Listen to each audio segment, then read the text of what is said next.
বাইরে তখন বৃষ্টি। একদিকে জনপ্রিয় অভিনেত্রী মেরিল স্ট্রিপের হাতে স্বর্ণপাম, অন্যদিকে বাড়তি চমক হিসেবে মঞ্চে মেসি। এর থেকে চমৎকার শুরু আর কি হতে পারে? ফ্রান্সের পালে দ্য ফেস্টিভ্যাল ভবনের গ্র্যান্ড থিয়েটার লুমিয়েতে এমনই ছিল কান চলচ্চিত্র উৎসবের ৭৭তম আসরের উদ্বোধনী পর্ব। মেসি নামটি শুনে অনেকেই বিভ্রান্ত হবেন ফুটবল কিংবদন্তি আর্জেন্টাইন খেলোয়াড় লিওনেল মেসির কথা মনে করে। কিন্তু এই মেসি মানুষ নয়, বরং বর্ডার কলি ব্রিডের একটি কুকুর। গত বছর কানে স্বর্ণপাম জয় করা অ্যানাটমি অব আ ফল ছবিতে অভিনয় করে এরই মধ্যে লাইমলাইটে চলে এসেছেন কুকুর মেসি।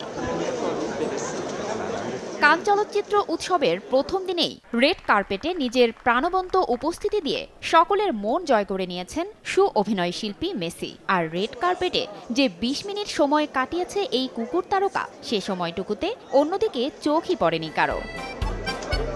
আলোচিত এবং নজরকাড়া কুকুর মেসি ২০১৬ সালের ৪ এপ্রিল জন্মগ্রহণ করেন। ২০২৩ সালে অ্যানাটমি অব আ ফল সিনেমায় স্নুপ চরিত্রের মাধ্যমে সিনেমায় আত্মপ্রকাশ ঘটে। প্রথম সিনেমায় করেন বাজিমাত। সে বছরই কান ফিল্ম ফেস্টিভ্যালে পাম ডগ অ্যাওয়ার্ড সহ একাধিক পুরস্কার জিতে নেয় এই কুকুর।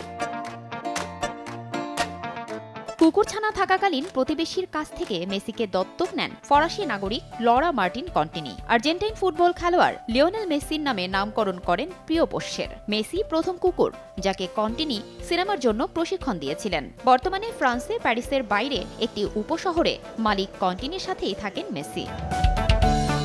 চলতি বছরের ফেব্রুয়ারিতে মেসি অ্যানাটমি অব আ ফল থেকে তার সহশিল্পীদের সাথে অস্কার মনোনীতদের মধ্যাহ্নভোজেও অংশ নিয়েছিলেন।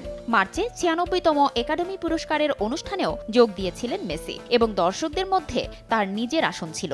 অনুষ্ঠানের আগে অনুষ্ঠানের উপস্থাপক জিমি কিমেল একটি ভিডিও শেয়ার করেছেন, যাতে তাকে কুকুরের সাথে তার অস্কারের জোকস রিহার্সাল করতে দেখা যায়।